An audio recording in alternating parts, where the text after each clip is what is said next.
आपल्या लाडक्या बाप्पाचं आगमन तर झालेलं आहे, पण आपल्याला त्याला रोज काहीतरी गोड गोड नैवेद्य नको करायला.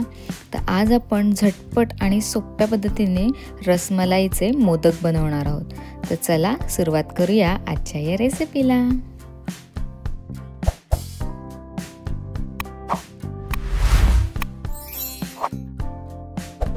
पण हे मोदक पनीरपासून बनवणार आहोत. पण हे पनीर मी बाजारातून न आणता घरीच बनवणार आहे. सो आता आपण त्यासाठी दूध तापत ठेवूयात. दूध तापायला ठेवल्यावर एका साईडला आपण आपल्याला जे ड्रायफ्रूट्स लागणार आहेत ते बारीक कट करून घेऊयात. तर मी आता हे पिस्ता जे आहेत ते मी कट करून घेते. त्यानंतर मी बदाम, काजू जे आपल्याला जसं हवे तसं ड्रायफ्रूट्स आपण कट करून घेणार आहोत.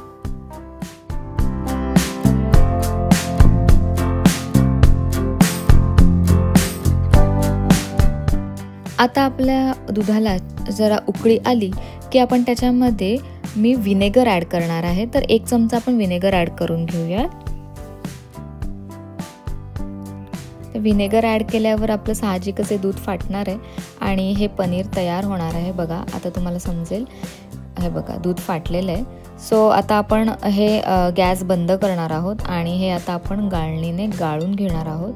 तुम्ही फडक्याच्या साहाय्याने सुद्धा हे गाळून घेऊ शकता.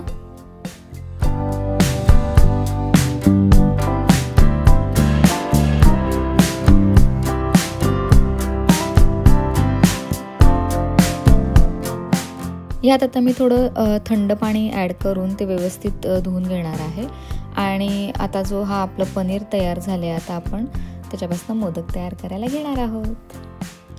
आता मी एका साईडला दूध थोडंसं कोमट दूध घेतलं आहे आणि त्याच्यामध्ये मी केशरचे ते जे स्ट्रँड्स आहेत ते टाकणार आहे.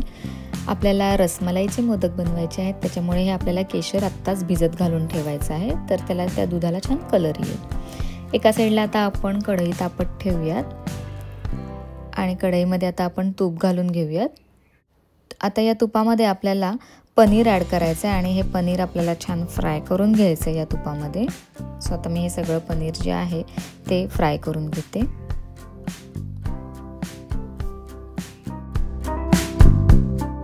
आता आपलं जे केशरवालं दूध होतं आपण ते ॲड करून घेऊयात.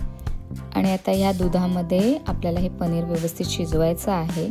ते ड्राय करून घ्यायचं आहे आपल्याला, तोवर आपल्याला ते शिजवून घ्यायचं आहे.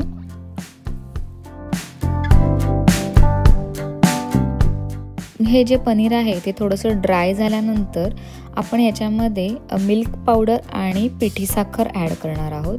तर मी हे मिल्क पावडर 10 रुपीजचं पॅकेट आणलेलं होतं एव्हरीडेचं, ते आपण सगळं घालून घेऊया याच्यामध्ये आणि पिठी साखर घालूया.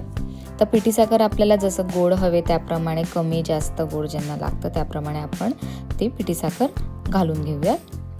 आता थोडासा रंग येण्यासाठी मी येलो कलर घालून घेणार आहे आणि हे व्यवस्थित मिक्स करायचं आहे आपल्याला. व्यवस्थित ड्राय झाल्यानंतर आपण आता त्याचे मोदक करायला घेणार आहोत.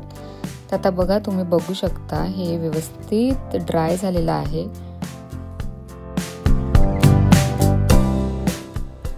आता हे थोडंसं थंड झाल्यानंतर आपण ह्याच्यामध्ये ड्रायफ्रूट्स वगैरे ॲड करून घेऊयात. सो आता थोडं हे थंड करून घेते मी. आता ह्यात आपण ते काजू, बदाम, पिस्ते जे काही आपले ड्रायफ्रूट्स होते ते कापून घेतलेले ते ॲड करून व्यवस्थित मिक्स करून घेऊयात. आता हे जे मिश्रण आहे ते मी मिक्सरमधनं जरासं बारीक करून घेणार आहे. मिक्सरमधनं बारीक केल्यामुळे काय होतं, ते जरा एकजीव होतं आणि मोदक खूप छान होतात. सो माझ्याकडे हा छोटा साचा आहे, त्याला मी तूप लावलं आहे आणि थोडेसे छान गुलाबाच्या पाकळ्यांचे मी हे लावलेत, स्टँड्स लावलेत. सो हे आता व्यवस्थित आपण ह्याचे मोदक बनवून घेणार आहोत.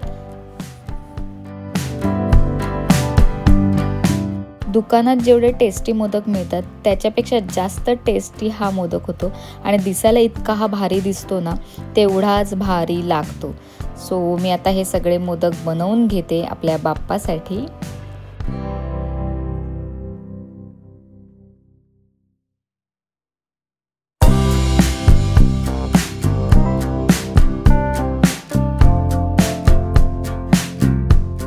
आपल्या लाडक्या बाप्पासाठीचे हे मोदक तयार झालेले आहेत. सो ही रेसिपी तुम्ही देखील करून बघा. आवडली असेल तर आपल्या चॅनलला लाईक करा, शेअर करा आणि सबस्क्राईब करायला विसरू नका. लवकरच भेटू पुन्हा नवीन एका व्हिडिओमध्ये. तोपर्यंत स्टे ट्यून.